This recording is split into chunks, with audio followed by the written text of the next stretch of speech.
En la vibrante España de los años 70 y 80, la fama era una droga más potente que cualquier licor.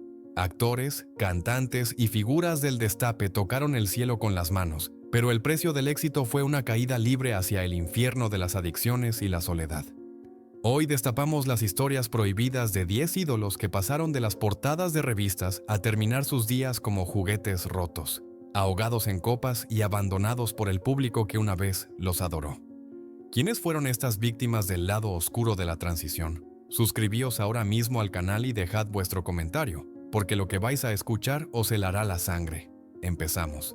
José Manuel Ibar Azpiazu Urtain. Para entender la verdadera dimensión de la tragedia de Urtain, es necesario viajar a las entrañas de una España que buscaba desesperadamente reafirmar su fuerza ante el mundo. José Manuel Ibar Azpiazu no fue simplemente un deportista de élite. Fue un producto diseñado a la perfección por una industria hambrienta de mitos, un coloso modelado para satisfacer el orgullo nacional. Nacido en el corazón rural del País Vasco, en un caserío donde la vida se medía por el esfuerzo físico brutal, José Manuel comenzó su leyenda levantando piedras de cientos de kilos, una tradición que le valió el apodo del Tigre de Cestona. Sin embargo, su destino fue secuestrado por empresarios que vieron en su imponente físico una mina de oro inagotable. Lo sacaron de la tranquilidad de las montañas, le pusieron unos guantes de boxeo que apenas sabía usar y lo lanzaron a la jungla de asfalto, vendiéndolo como el hombre más fuerte de Europa, una bestia invencible capaz de tumbar a cualquiera. Durante la década de 1970, Urtain vivió inmerso en una burbuja de irrealidad. Sus combates abarrotaban pabellones, las televisiones retransmitían cada uno de sus movimientos y las revistas se peleaban por su imagen. El dinero entraba a espuertas en sus bolsillos, pero salía con la misma velocidad. José Manuel, un hombre de naturaleza bondadosa y confiada, se convirtió en el rey de la noche madrileña. Invitaba a todos, pagaba rondas interminables de champán y cenas a supuestos amigos que le palmearon la espalda mientras la fortuna duró. No sabía decir que no, y esa generosidad fue su perdición. Pero detrás de la fachada del campeón había un hombre que sufría en silencio las sospechas de que muchos de sus combates estaban amañados, que era un fraude para el entretenimiento de las masas. Esa duda le impedía dormir, y pronto encontró en la botella el único remedio para acallar su conciencia. Cuando llegó la transición, la sociedad cambió y buscó nuevos referentes. Urtain, símbolo de una época de fuerza bruta, quedó obsoleto. El público le dio la espalda sin miramientos, los contratos desaparecieron, las ofertas se esfumaron y sus negocios de hostelería, mal gestionados, quebraron. El ídolo se vio solo, arruinado y olvidado, vagando por un mundo que ya no tenía sitio para él. El alcohol pasó de ser un compañero de fiesta a una necesidad vital, un anestésico para soportar la vergüenza. Se le veía en los bares de barrio, con el rostro hinchado por la bebida, contando batallas que a nadie importaban, mendigando un poco de respeto. La degradación fue absoluta. Sus acreedores lo acosaban. Su familia se desmoronaba bajo la crisis económica y la depresión se instaló en su mente como una niebla negra. José Manuel se sentía como un animal de circo abandonado.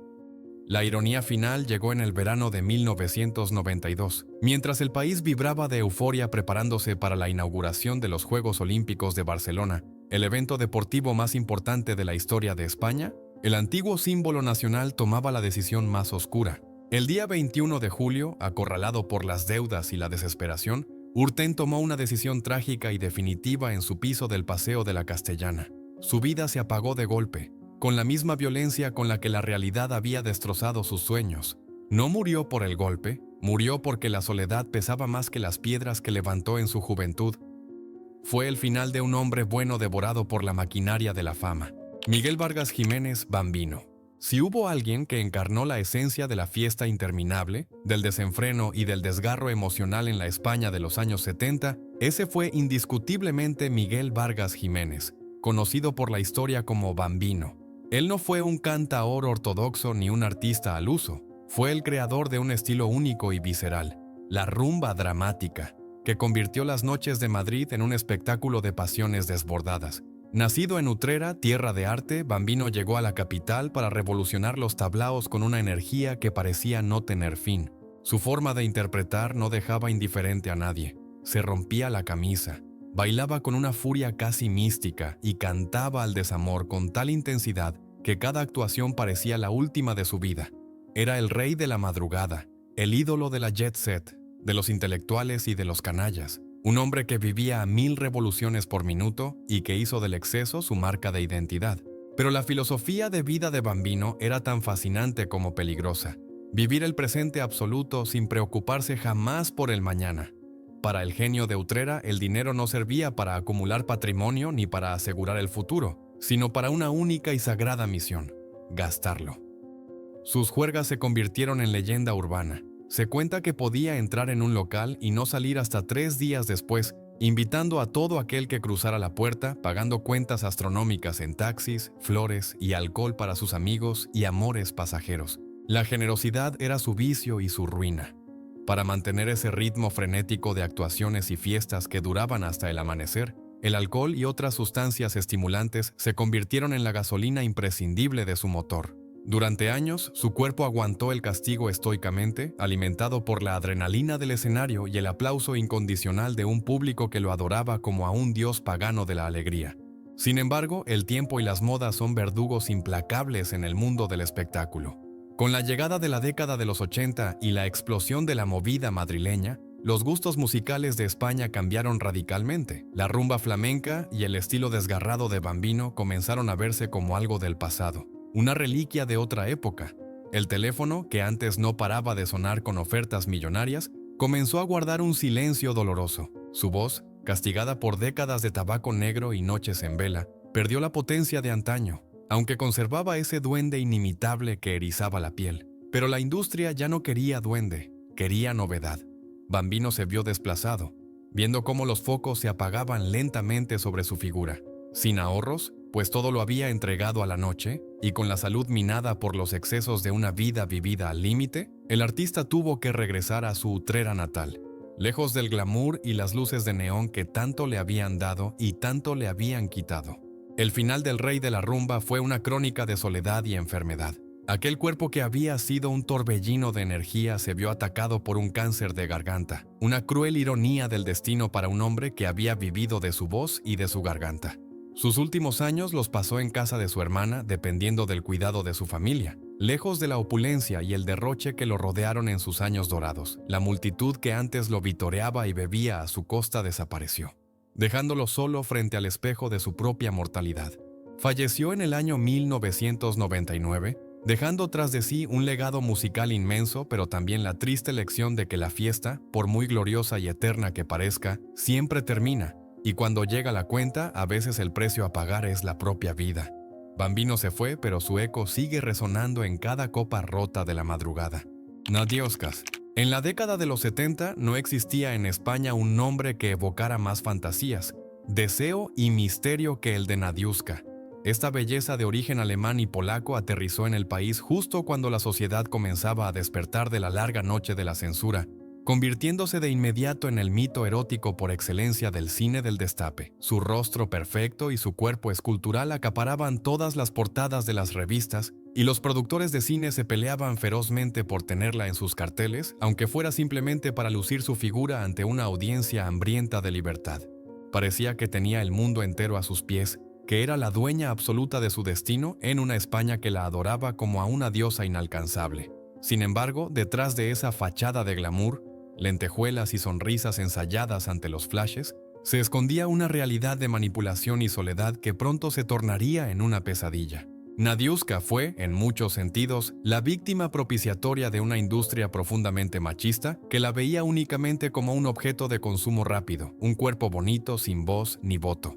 Se relacionó con hombres muy poderosos e influyentes que prometieron protegerla y elevarla a la cima, pero que en realidad controlaban cada uno de sus movimientos con mano de hierro.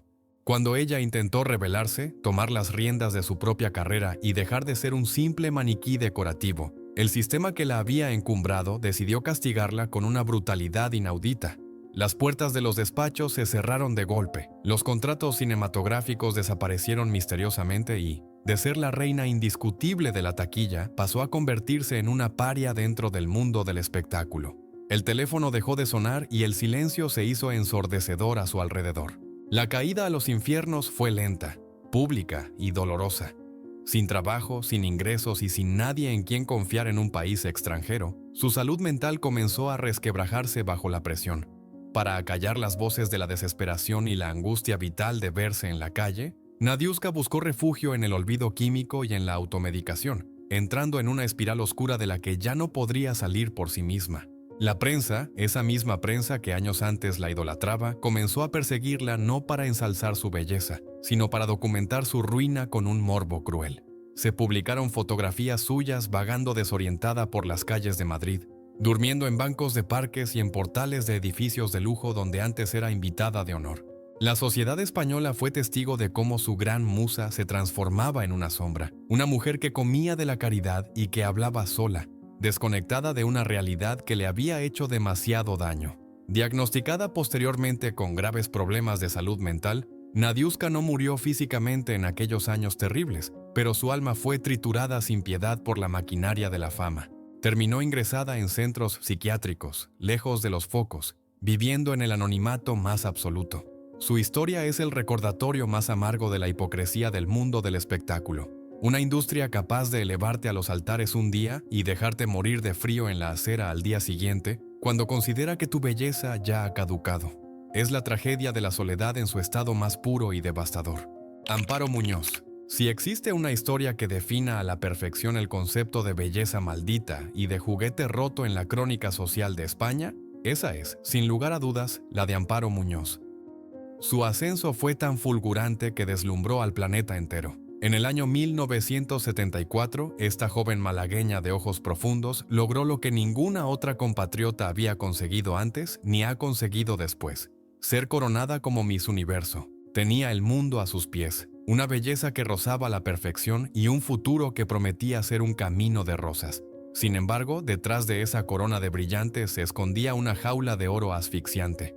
Amparo, dueña de un carácter rebelde y auténtico, se negó a ser un simple maniquí sonriente en manos de los organizadores del certamen y, en un acto de valentía inaudito, renunció al título apenas 6 meses después, lanzando un mensaje claro: su libertad no estaba en venta.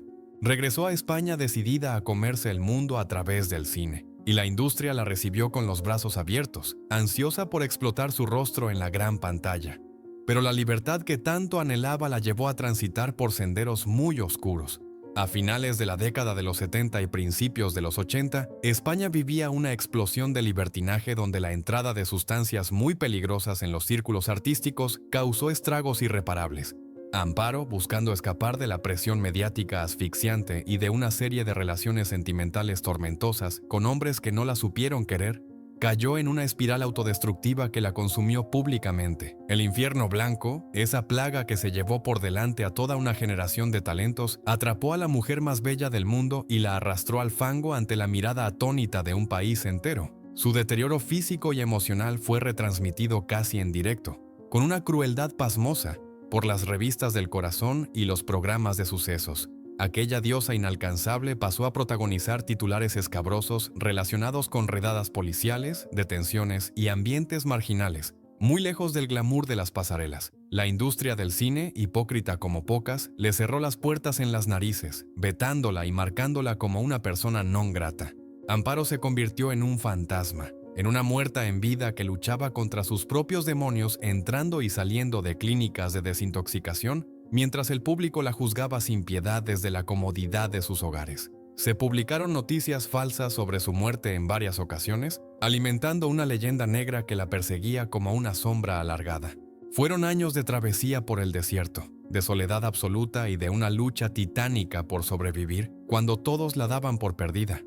Aunque logró salir del abismo y disfrutar de una etapa de serenidad y dignidad en su madurez, escribiendo sus memorias para contar su propia verdad, su cuerpo había quedado marcado para siempre por aquellos años de fuego y excesos. Falleció en el año 2011, tras una larga enfermedad, en su casa y rodeada de los suyos. Su partida dejó en el aire la amarga sensación de que España nunca supo cuidar ni comprender a su musa más internacional. Una mujer que pagó el precio más alto posible por querer ser libre en un mundo que solo la quería bonita y callada. Ángel Cristo. El mundo del circo es un universo de ilusión y fantasía, pero detrás de las luces de colores y los aplausos se esconden a menudo sombras muy alargadas. Nadie representó esa dualidad trágica mejor que Ángel Cristo, el domador más famoso y carismático que ha dado España.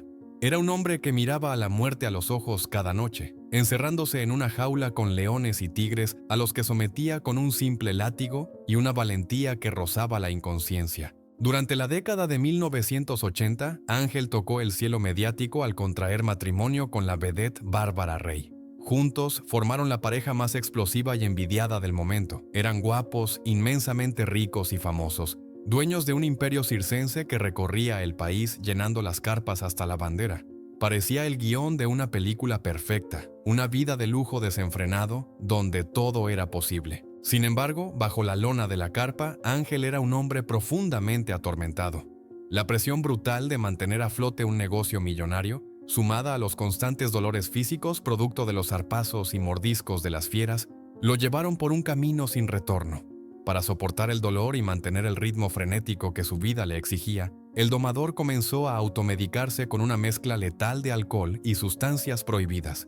Aquello que empezó como un alivio temporal se transformó en una adicción monstruosa que devoró su personalidad.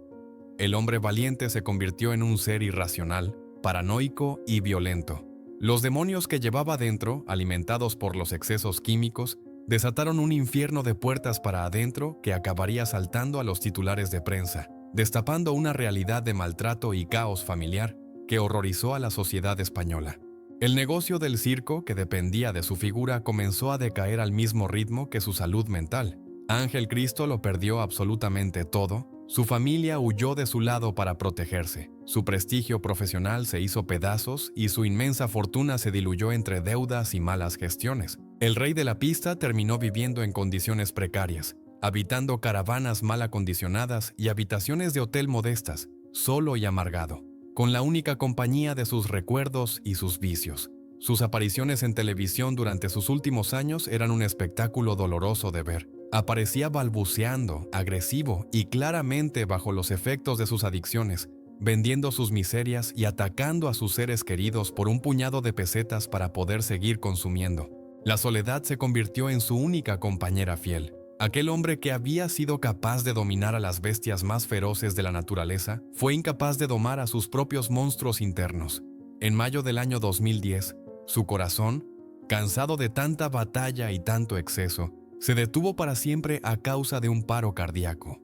Murió en la más absoluta soledad en un hospital de Alcorcón, muy lejos de los aplausos atronadores que una vez fueron la banda sonora de su vida.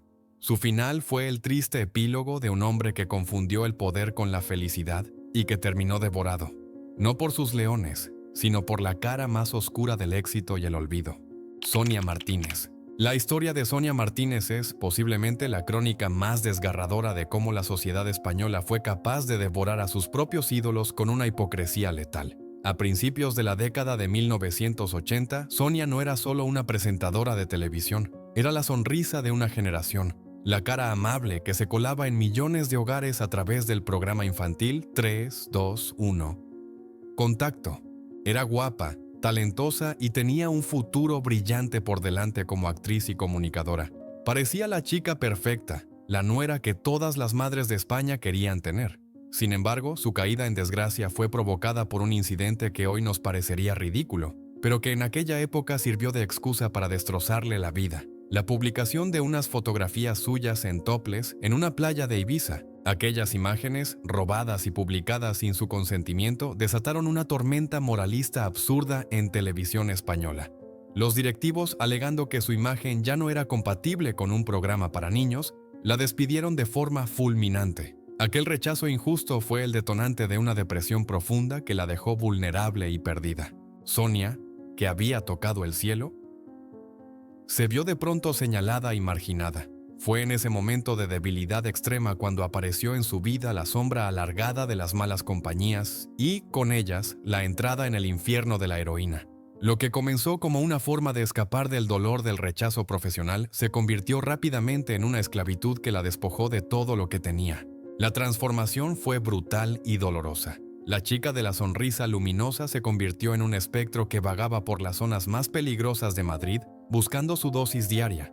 Vendió sus pertenencias, perdió su casa y terminó viviendo en la indigencia absoluta. Pero el golpe más duro, el que terminó de romperla por dentro, fue perder la custodia de su hija, Yaiza. La justicia determinó que no estaba en condiciones de cuidarla, y esa separación fue una herida mortal que jamás cicatrizó. La prensa, lejos de apiadarse de su situación, documentó su deterioro con un morbo cruel, mostrándola desdentada, enferma y sucia, durmiendo en bancos y pidiendo limosna, convirtiendo su tragedia personal en un espectáculo grotesco para el consumo de masas. Sus últimos años fueron un calvario de hospitales y soledad.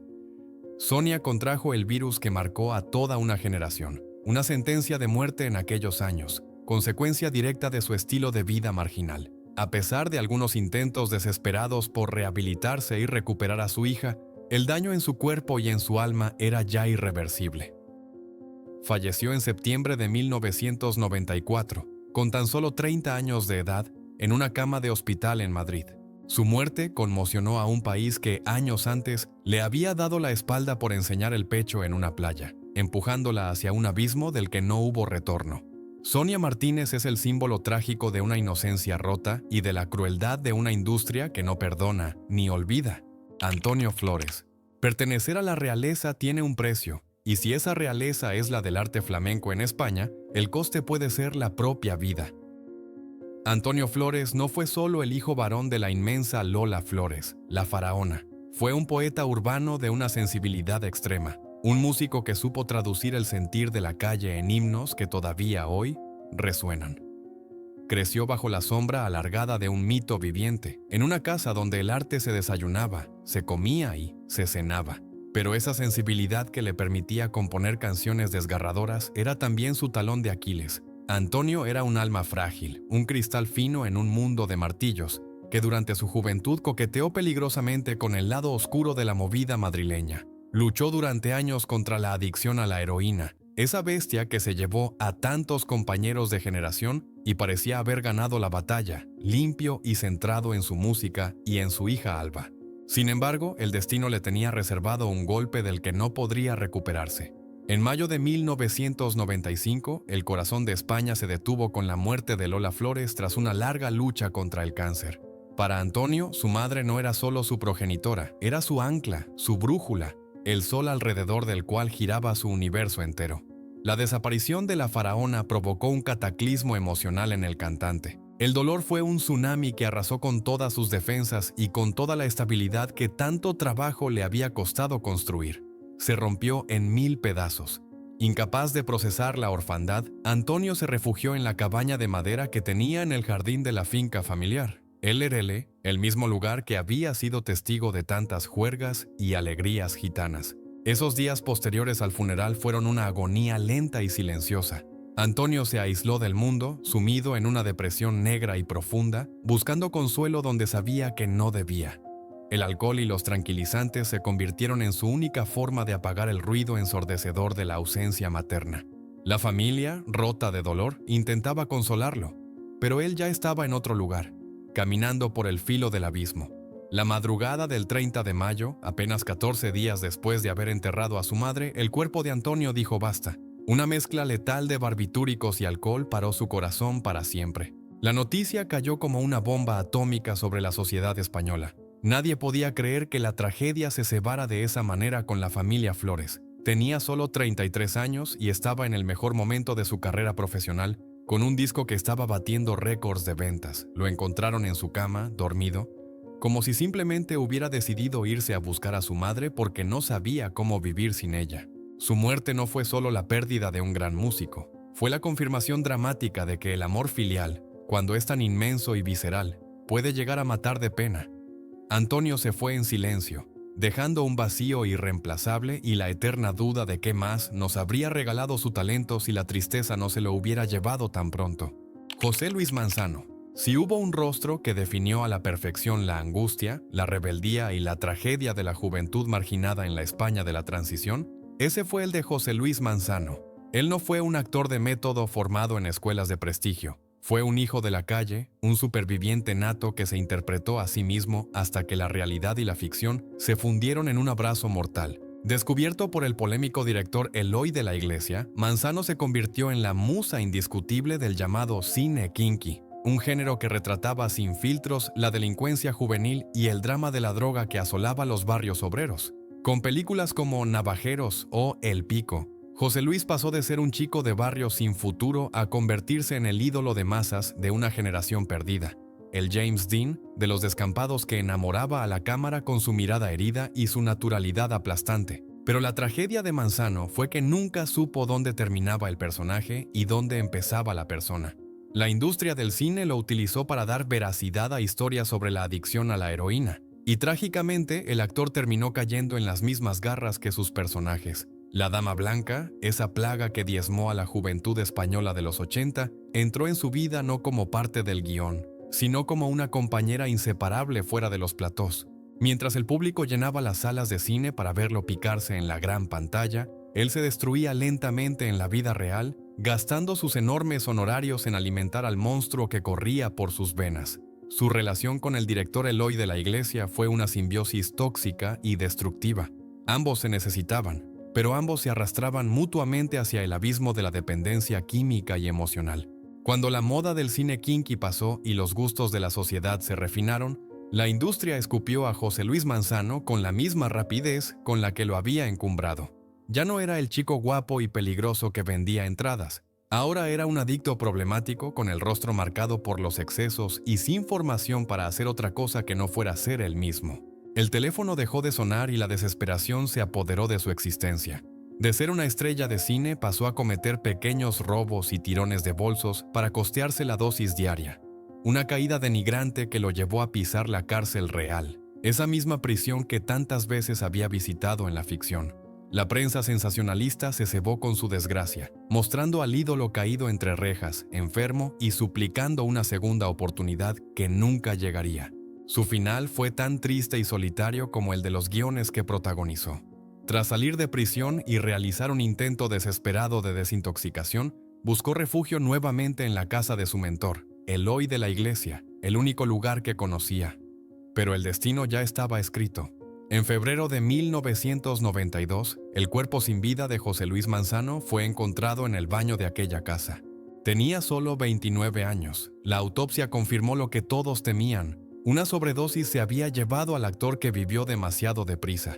Murió olvidado por la cultura oficial, convertido en un cadáver incómodo que recordaba los pecados de una época salvaje. Manzano no solo interpretó a las víctimas de la droga, él fue la víctima más visible y dolorosa de una sociedad que aplaudía el realismo en el cine mientras dejaba morir a sus protagonistas en la calle. Enrique Urquijo. Si la tristeza tuviera voz humana, seguramente sonaría como la de Enrique Urquijo. Líder de la mítica banda Los Secretos, Enrique no fue solo un músico, fue el poeta de la derrota, el hombre que puso letra y melodía a la soledad de miles de españoles durante la década de los 80 y 90. Sus canciones, himnos generacionales como Déjame o Pero a tu lado, sonaban en todas las emisoras de radio y llenaban estadios. Pero detrás de esa fachada de éxito masivo se escondía un alma de cristal, frágil y asustadiza, incapaz de soportar el peso de su propia genialidad. Enrique era un hombre tímido, casi patológico, que se vio empujado al centro de un huracán mediático para el que no tenía herramientas emocionales. La movida madrileña, con su explosión de libertad y creatividad, trajo también una oscuridad que atrapó a los más sensibles, y él fue una de sus víctimas predilectas. Para calmar la ansiedad devoradora que le producía la vida pública y para llenar un vacío existencial que ninguna ovación podía colmar, Enrique buscó refugio en los paraísos artificiales. Lo que comenzó como un coqueteo con la noche y sus sustancias prohibidas se convirtió en una cadena perpetua. La Dama Blanca y el alcohol se transformaron en su armadura contra el mundo, pero también en la cárcel de la que intentó escapar una y otra vez sin éxito. Su vida se convirtió en una dicotomía dolorosa. Por un lado, era el ídolo venerado que componía obras maestras de la música pop. Por otro, era un hombre enfermo que recorría los barrios más peligrosos de Madrid, buscando aliviadores para su síndrome de abstinencia, mezclándose con lo más bajo de la sociedad.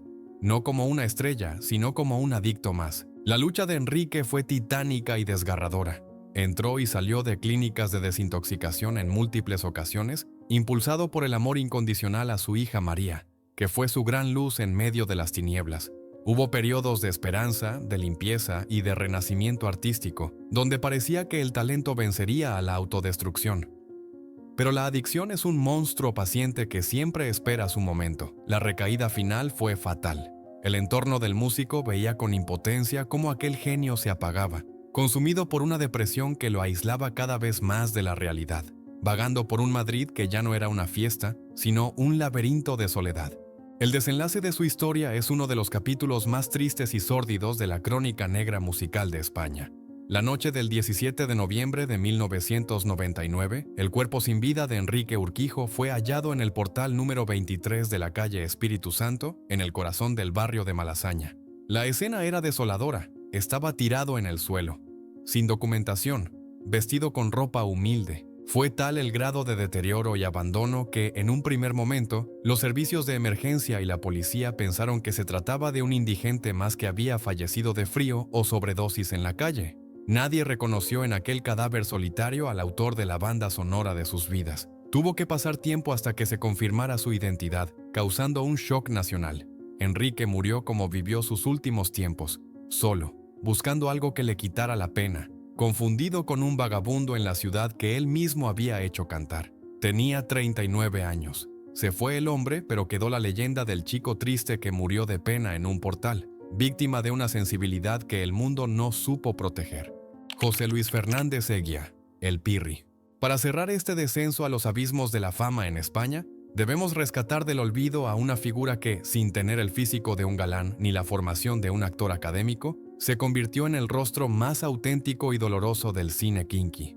José Luis Fernández Eguía, conocido en los barrios y en las carteleras como El Pirri, no fue una estrella al uso. Fue un superviviente nacido en la marginalidad que se interpretó a sí mismo frente a las cámaras, mientras otros actores se disfrazaban de delincuentes y aprendían a impostar la jerga callejera. El Pirri no necesitaba actuar. Él traía la calle pegada a la piel, en su mirada vidriosa y en esa sonrisa pícara y mellada que conquistó a los espectadores en películas de culto como Navajeros, Colegas o El Pico.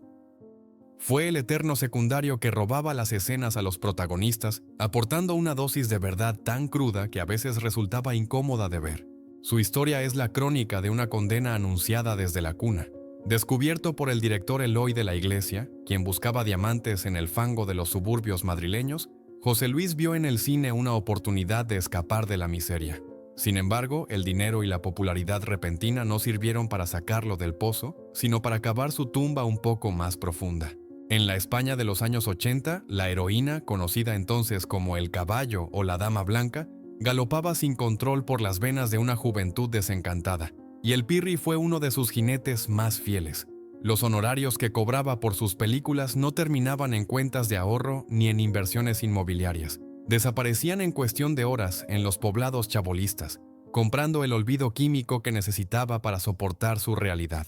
La industria del cine lo exprimió mientras su tipo de personaje estuvo de moda. Los directores valoraban su espontaneidad y ese carisma canalla que traspasaba la pantalla, pero nadie se preocupó de la persona que había detrás del personaje. José Luis vivía al día en una cuerda floja constante, alternando los rodajes con estancias en comisaría y periodos de abstinencia forzosa. A diferencia de otros ídolos caídos que tuvieron una red de seguridad familiar o social, el Pirri estaba solo frente al abismo.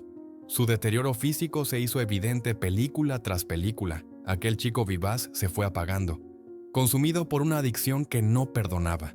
Cuando el cine kinky dejó de interesar y la sociedad quiso mirar hacia otro lado para olvidar los problemas de la droga, él se convirtió en un estorbo, en un residuo de una época que todos querían enterrar.